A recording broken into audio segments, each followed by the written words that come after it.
Nous arrivons des quatre coins de l'horizon, nous voilà chez toi. Seigneur, nous arrivons des quatre coins de l'horizon, dans ta maison. Nous avons marché sur des routes humaines, nous avons fait nos fardeaux, pour faire la famille. Nous avons fait simplement notre amour. Seigneur, nous arrivons des quatre coins de l'horizon, nous voilà chez toi. Seigneur, nous arrivons des quatre coins de l'horizon, dans ta maison. Nous avons marché au milieu de nos frères, nous compté nos jours, on souffert la famille. Nous avons fait simplement notre amour. Seigneur, nous arrivons des quatre coins de l'horizon, nous voilà chez toi. Seigneur, nous arrivons des quatre coins de l'horizon, dans ta maison. Nous avons enfin tous autour de la table assemblés ici pour parler de toi. Nous avons nourri d'un amour formidable et nous te chantons simplement notre joie. Seigneur, Seigneur, nous arrivons des quatre coins de l'horizon, nous voilà chez toi. Seigneur, nous arrivons des quatre coins de l'horizon, dans ta maison. Béni, Fils de Dieu, nous invoquons le Très-Haut. Nous appelons le Seigneur Dieu Tout-Puissant, car nous venons des quatre coins de l'horizon dans sa maison. Digne Fils de Dieu, soyez les bienvenus dans les 5 minutes avec le ministère tel que je suis. C'est quoi les 5 minutes avec le ministère tel que je suis? S'il y a un texte biblique qui vous parle, s'il y a un texte biblique qui vous enchante, s'il y a un texte biblique qui vous froisse, s'il y a un texte biblique que vous trouvez en décalage par rapport à la réalité quotidienne, bien-aimés dans le Seigneur, veuillez nous écrire. Ou alors, faites-en votre enregistrement. Une fois l'enregistrement est fait, digne Fils de Dieu, béni du Très-Haut, finissez-en avec une prière. Ou alors, finissez-en avec un chant. Ne dit-on souvent pas, chanter, c'est prier 2 fois. Bien-aimé, moi particulièrement, je préfère chanter. Car quand je chante, mon âme est dans l'allégresse. Quand je chante, je sais arriver à des dimensions nouvelles. Digne Fils de Dieu, avant que je n'oublie, chose promise, chose due, nous avons dit la semaine passée que la tenue que nous mettrons était la tenue offerte par quelqu'un anonyme. C'est un monsieur qui a tenu à garder son nom anonyme, qui a envoyé la tenue que j'aborde aujourd'hui. Nous disons grandement merci, merci et merci pour cette tenue. Malheureusement, le monsieur a tenu qu'on ne parle pas de son nom, que l'on ne le cite pas, mais nous tenons à citer l'œuvre. Son œuvre, c'est cette tenue qui est arborée aujourd'hui. Merci, merci et merci de tout cœur. Béni Fils de Dieu, béni du Très-Haut, nous entrerons dans le thème d'aujourd'hui. Merci également à tous ceux qui nous ont écrit pour dire ce qu'eux, ils voulaient, pour nous faire comprendre quel était leur choix. Le choix était entre continuer avec le thème de la semaine dernière, à savoir délivre-nous du mal. Nous sommes là dans la prière dominicale et parler, n'est-ce pas, de celui dont le monde entier en a parlé et dont le monde entier s'en est très vite fatigué. L'antéchrist ou alors l'antichrist. Ce qui est ressorti, le désir des uns et les autres, était que nous parlions, que nous continuions avec le test de la semaine dernière. Bénéfice de Dieu. De quoi avons-nous parlé la semaine dernière? Nous commencerons par un tout petit résumé de quoi il était question la semaine dernière. La semaine dernière, nous avions parlé, le thème principal était « Délivre-nous du mal ». Cette semaine également, ça reste « Délivre-nous du mal », mais nous allons un peu toucher la notion de la prison spirituelle. La semaine dernière, nous sommes en résumé, le test que nous avions choisi était le test de Matthieu au chapitre 16, les versets de 17 à 19. Là, il est écrit. Jésus, reprenant la parole, lui dit, « Tu es heureux, Simon, fils de Jonas, car ce ne sont pas la chair et le sang qui t'ont révélé cela, mais mon Père qui est dans les cieux. Et moi, je te dis que tu es Pierre, et que sur cette pierre, je bâtirai mon église, et que les portes du séjour des morts ne prévaudront point contre elle. Je te donnerai les clés du royaume des cieux. Ce que tu liras sur la terre sera lié dans les cieux, et ce que tu délieras sur la terre sera délié dans les cieux. Bien-aimés, nous avions dit la semaine dernière qu'il y avait les bénédictions qui allaient avec. La toute première bénédiction était le changement de nom, n'est-ce pas? Il allait désormais être appelé Céphas, qui signifie Pierre. Tu es Simon, fils de Jonas. À partir de cet instant, ton nouveau nom, Céphas, qui signifie Pierre. Bénéfice de Dieu. Le deuxième point, non moins négligeable, était sur cette pierre, je bâtirai mon église. Et le troisième point était, je te donnerai les clés du royaume des cieux. Bien-aimés, nous avons évoqué également la semaine dernière l'origine de la souffrance du chrétien. C'est un titre des 5 minutes avec le ministère tel que je suis. Il était vivement conseillé d'aller suivre l'origine de la souffrance du chrétien.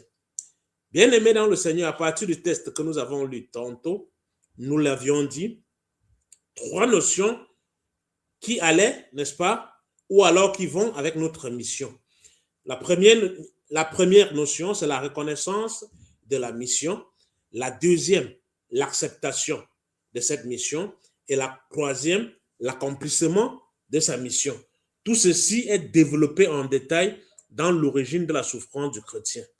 Ici, bien-aimé dans le Seigneur, Jésus augmente considérablement, n'est-ce pas, la mission de Simon-Pierre, en lui attribuant bien naturellement un nouveau nom. Par la même occasion, il lui montre sa situation, sa mission. Sur toi, je bâtirai mon église. Il lui donne de quoi accomplir sa mission. Les clés du royaume des cieux. Bien-aimé, ce que tu liras sur la terre sera lié dans les cieux. Et ce que tu délieras sur la terre sera délié dans les cieux. Fils de Dieu.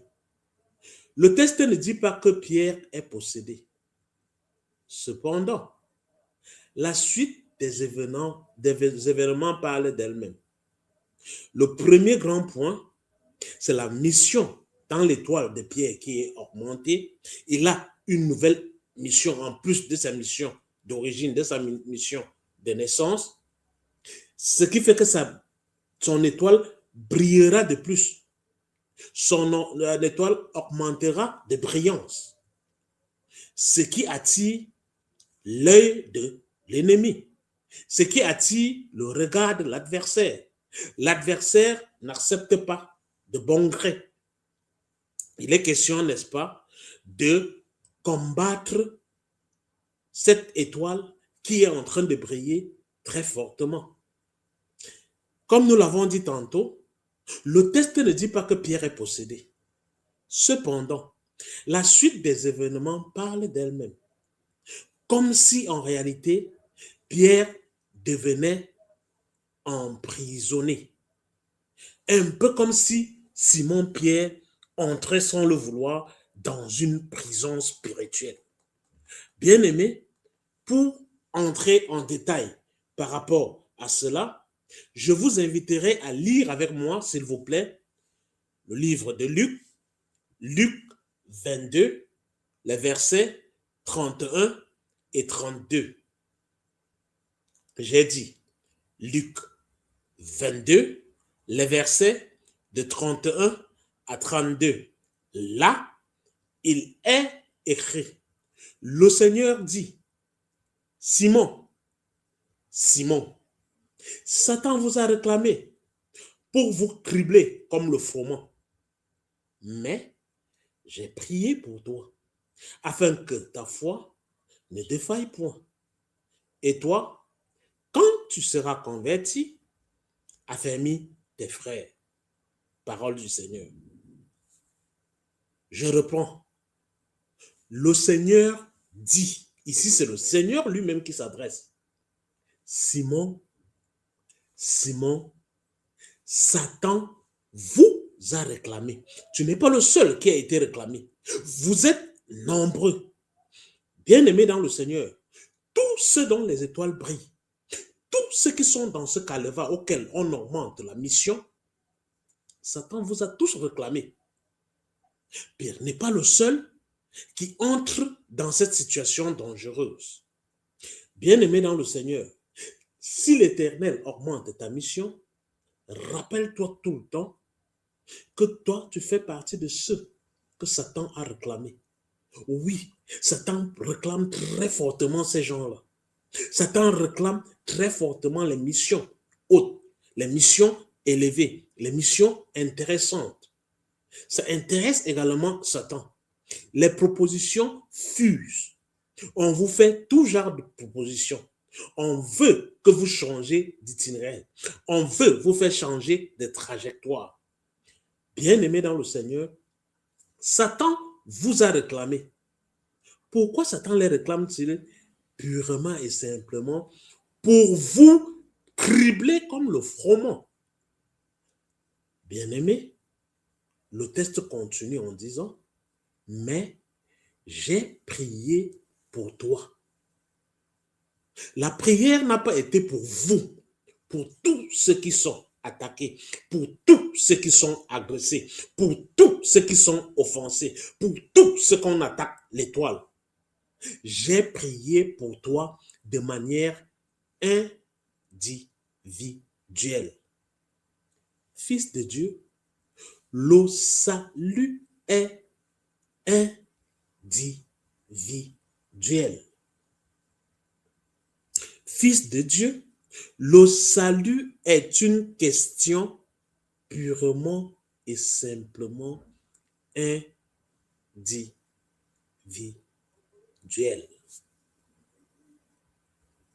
Au verset 32, c'est très bien noté, mais j'ai prié pour toi.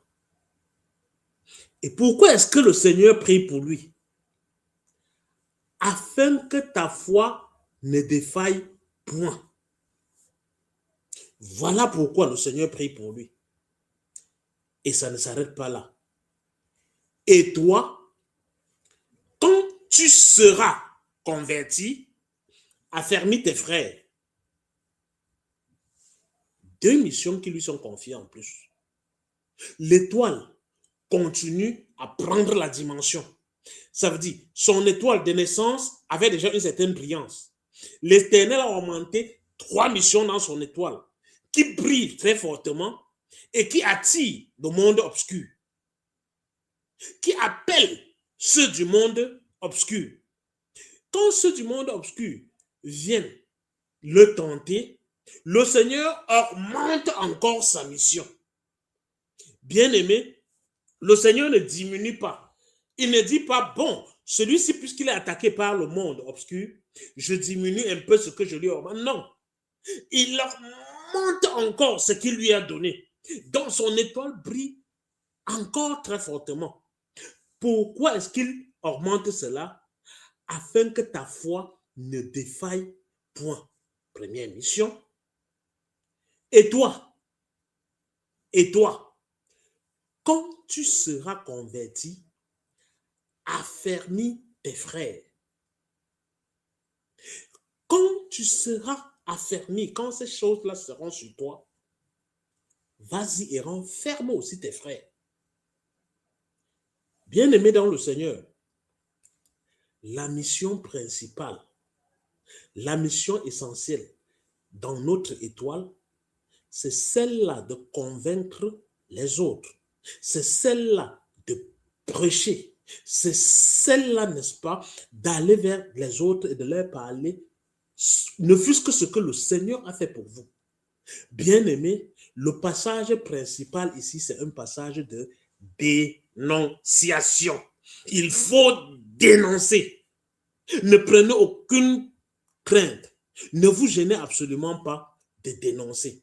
Ce qui est encore à noter, qui est très fort à mon point de vue, c'est un point de vue personnel que l'on peut ne pas partager, ce que ici, Pierre n'est pas encore dans la tentation. Pierre ne sait même pas encore ce qu'il attend.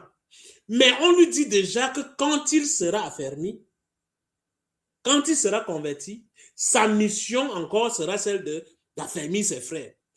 En d'autres termes, on sait déjà que Pierre va s'en sortir. Si le Seigneur ne savait pas que Pierre allait s'en sortir, il ne lui donnerait pas la mission à d'après. Parce qu'il aurait su qu'il sera arrêté avant. Bien-aimé dans le Seigneur, je ne cesse de le dire et je ne cesserai jamais de le dire. C'est un seul ange qui descend du ciel avec une clé et une longue chaîne qui attrape ce Satan-là, l'enchaîne correctement, le met dans une prison et l'enferme. Va se promener, va faire ce qu'il veut, revient des années après, ouvrir la prison et lui dire, mets-toi dehors. Ils ne sont pas aussi forts qu'ils le font croire. Ils ne sont pas aussi forts qu'ils le font croire. Ils se présentent avec un certain visage, qui est le visage du dragon ancien. Bien-aimé, ils ne sont pas aussi forts qu'ils le sont, qu'ils nous font croire qu'ils le sont. Fils de Dieu, ici, avant même que ce qui va arriver à Simon-Pierre lui arrive, on lui dit déjà la suite de comment seront les événements. On le prépare déjà à l'après, ce qui va lui arriver. Bien-aimé, joignez-vous à moi pour que nous voyons ensemble ce qui arrive à Pierre.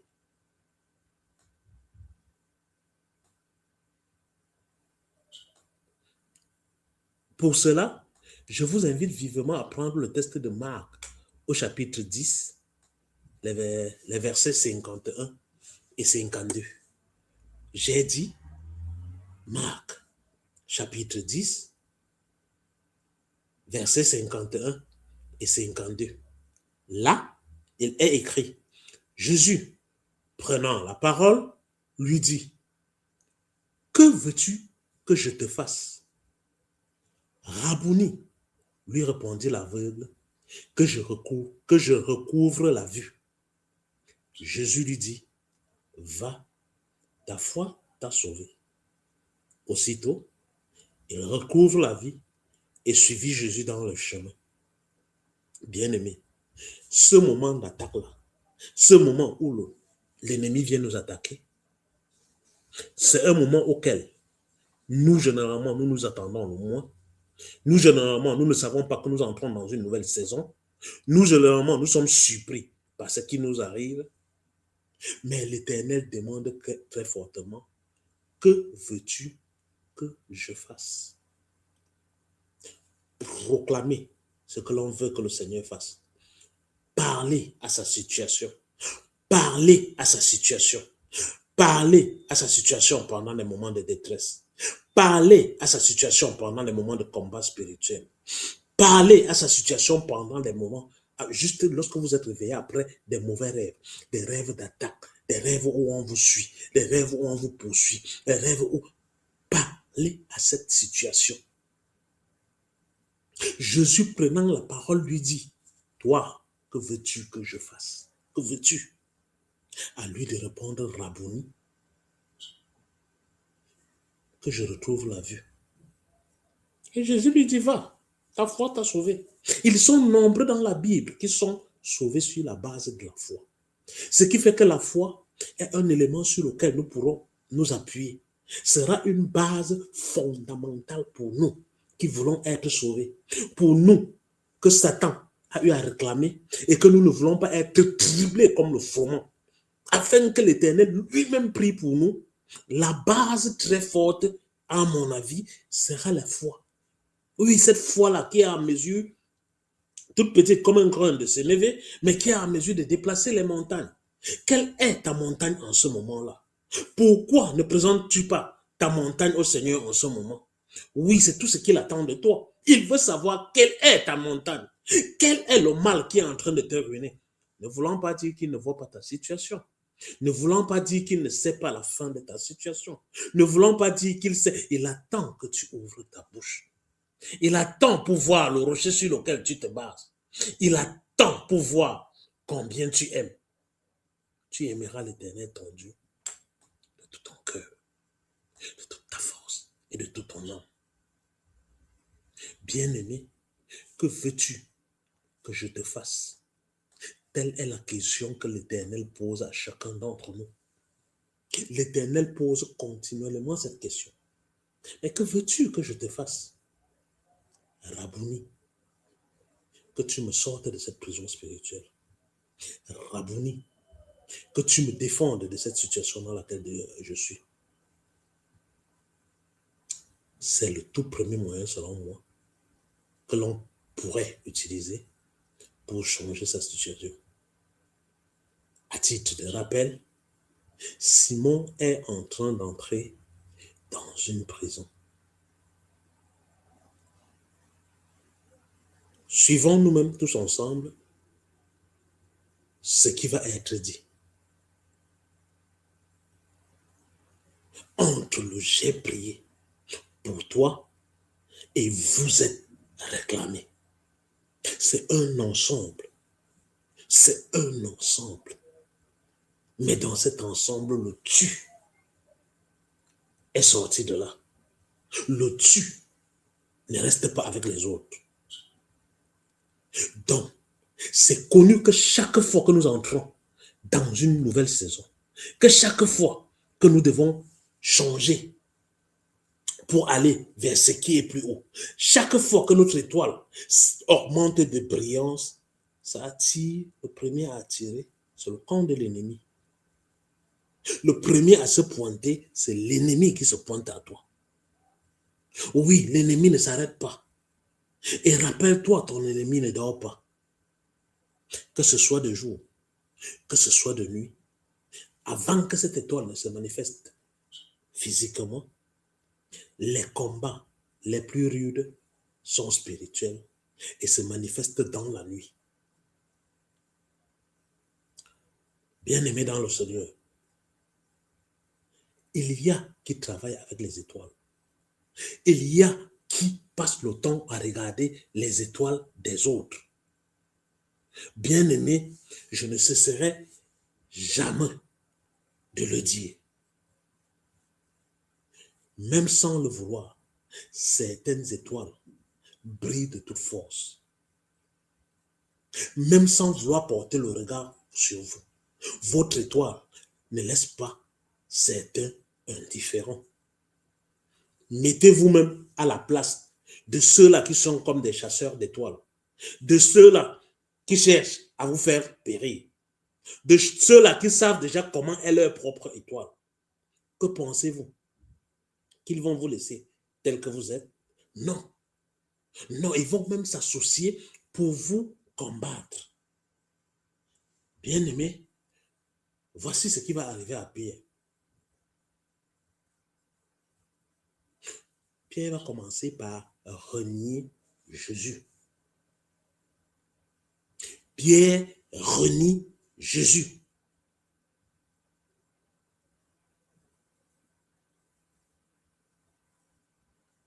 Bien que ce soit Pierre qui renie Jésus, cet épisode est souvent interprété comme le résultat du criblage,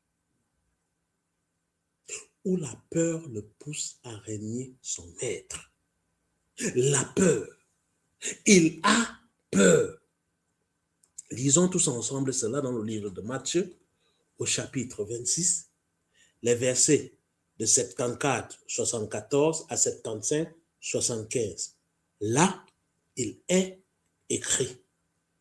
Alors, il se mit à faire des imprécations et à jurer, je ne connais pas cet homme. Aussitôt, le coq chanta. Et Pierre se souvint de la parole que Jésus avait dite. Avant que le coq chante, tu me régneras 3 fois. Bien-aimé dans le Seigneur, avant d'arriver à cet épisode, il y a un ensemble d'épisodes que Pierre traverse. Il y a un ensemble d'épisodes que Pierre traverse. Quand on est dans la prison spirituelle, quand on est dans ces moments de trouble, franchement, il y a des choses que l'on fait sans plus s'en rendre compte. Il y a des choses que l'on fait de manière téléguidée. Il y a des choses que l'on fait sans plus se poser la question. Pierre va connaître un ensemble, un passage presque à vide. Un ensemble d'éléments pour lesquels il vacille. Il va d'un côté tantôt, il revient de l'autre côté. Il est comme s'il est fouetté par le vent. C'est ce qui nous arrive. C'est ce qui arrive lorsque l'ennemi pose son regard sur toi. Lorsque l'ennemi pose son regard sur ta mission. Lorsque l'ennemi cherche à dérouter ta mission principale. Bien-aimé dans le Seigneur, pendant ces moments-là, nous sommes dans les larmes. Nous sommes dans la souffrance. Oh, qu'est-ce qui m'arrive? Pourquoi est-ce que ça n'arrive qu'à moi? Oh, qu'est-ce que... En réalité et au fond, notre étoile est en train de prendre des dimensions plus grandes. Dans le plan physique, nous sommes en train de nous lamenter, en train de nous pleurer, en train de pleurer. Le diable n'appuie pas fortement là où ça fait mal pour rien. C'est parce que lui, il voit ce qui nous attend. Autrement dit, les moments de prison spirituelle, les moments de souffrance physique, les moments de souffrance dans ce monde, n'est pas parce que nous avons perdu notre foi, n'est pas parce que notre mission est en train d'être diminuée. Tout au contraire, c'est parce que l'ennemi voit jusqu'où notre étoile a été gonflée, jusqu'où nos missions ont été augmentées. Bien-aimé dans le Seigneur, ça ne le laisse pas indifférent. Ça ne laisse pas le monde des ténèbres indifférent. Raison pour laquelle il n'appuie pas une fois, il double, il appuie encore plus fortement dans l'espoir de vous voir tomber. Mais votre résultat est connu à l'avance, avant que vous n'entrez dans la période de turbulence. Avant que vous n'entrez dans la turbulence, votre fin, ce qui va vous arriver, est bel et bien connu. Fils de Dieu, nous paniquons. Fils de Dieu, nous nous laissons aller. Fils de Dieu, nous pleurons. Pleurer est naturel. C'est tout à fait naturel de pleurer, car ce n'est pas un combat physique que l'on mène. C'est un combat spirituel, où les autres sont nantis, peut-être en esprit, et ils ont peur de vous voir monter. Et ils ont peur de vous voir atteindre leur niveau d'escalier. Et ils ont peur de vous avoir comme adversaire. Bien-aimé, imaginez un combat dans lequel l'ennemi sait que vous êtes en train de monter en puissance. Il est le premier à vous donner le coup de poing. Il est le premier à vous appuyer contre le mur. Il est le premier à cogner votre tête contre le mur. Mais pourquoi cogne-t-il votre tête contre le mur? Pas parce qu'il est très fort. Non. Purement et simplement parce qu'il voit la puissance venir. Il voit l'autorité monter en vous. Il voit combien l'étoile prend la dimension. Il a peur. Il a peur. Le dira quelqu'un, le chien qui mord ne meurt pas parce qu'il est fort. Non. Le chien qui vous mord parce qu'il a peur. C'est la peur qui le pousse à vous mordre. Il n'a pas confiance en lui-même. Il ne vient pas attaquer parce qu'il est fort, mais non. Généralement, le conseil, c'est lorsque le chien vient vous attaquer, ne fuyez pas. Si vous fuyez, vous lui laissez le champ libre. Vous permettez, n'est-ce pas, qu'il vous morde. Quand vous le regardez en face, le véritable peureux qu'il est, sa véritable nature surgit. La queue rentre rapidement entre ses jambes. Ah, au début, je n'avais que peur. Mais cette peur entre en action. Cette peur risque de me tuer. Fils de Dieu, fils du Très-Haut, par rapport à ce thème, par rapport à la prison spirituelle, je n'ai même pas encore atteint la moitié de mes écrits, mais je constate que nous avons fait 30 minutes. Nous sommes dans 5 minutes avec le ministère tel que je suis.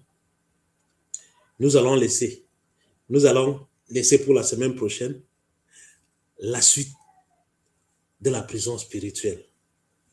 Ici, c'est vous qui commandez, c'est vous qui avez parole. Dites-moi, bien aimé dans le Seigneur, si vous aimeriez que mercredi prochain, nous continuions avec le thème d'aujourd'hui, ou alors que nous parlions de l'Antéchrist ou alors de l'Antichrist. Fils de Dieu, mettez-vous à vos plumes et écrivez-nous. On ne peut pas se séparer comme ça, n'est-ce pas? Il faut bien prier. Et moi, j'aime chanter. Je vous inviterai à chanter avec moi, si cela ne vous dérange pas. Si cela vous fait plaisir, fils de Dieu, je vous en supplie, chantez avec moi. Quel chant chanterons-nous, me direz-vous? Rassure-toi, Jésus est là. Dans le combat que tu mènes, rassure-toi, tu n'es pas seul. Rassure-toi, lui, il est au devant de toutes choses. Il sait la fin du combat avant que ça ne commence. Bien-aimé, chante avec moi, rassure-toi, Jésus est là.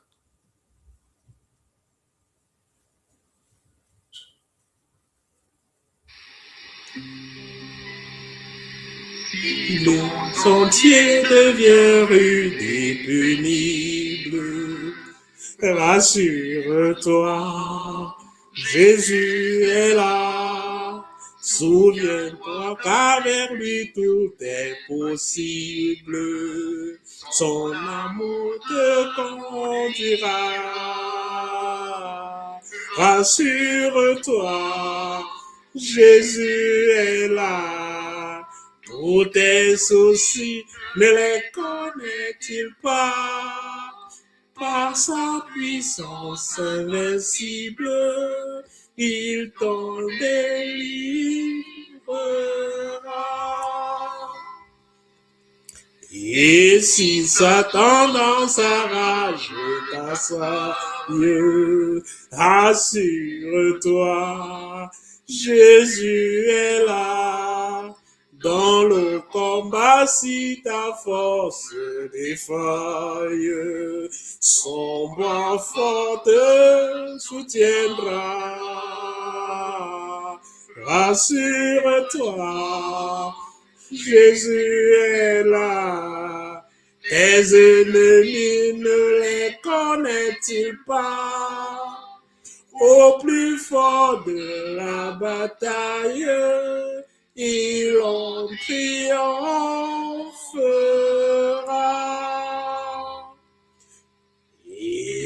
Et si tu souffres triste et solitaire, rassure-toi, Jésus est là. Pour toi n'a-t-il pas gravi le calvaire? Son amour te suffira. Rassure-toi, Jésus est là. Tous tes supplices ne les connaît-il pas? Il t'aimait plus doux qu'un frère, il te consolera. Bien-aimé dans le Seigneur, et si tu souffres triste et solitaire, rassure-toi, Jésus est là. Pour toi, n'a-t-il pas gravi le calvaire? Son amour te suffira. Rassure-toi, Jésus est là. Tous tes soupirs, ne les connaît-il pas?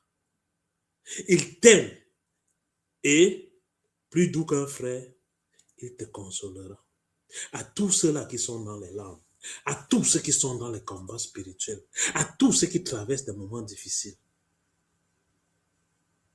la puissance qu'il faut pour vous délivrer de là est-elle plus grande que la puissance qu'il a fallu pour bâtir ce monde? Soyez richement bénis en Christ Jésus. Amen. Bien-aimés dans le Seigneur, les prochains rendez-vous, ce sera dimanche à 18h avec le culte dominical. Fils de Dieu, le prochain rendez-vous avec les 5 minutes, avec le ministère tel que je suis, c'est pour mercredi prochain à 20h. Le thème, c'est à vous de nous le dire. Nous sommes à votre disposition. Nous sommes prêts à vous écouter. Nous sommes prêts à partager avec vous. Je vous aime tellement, mais rassurez-vous, Christ vous aime davantage. Bye bye, au revoir.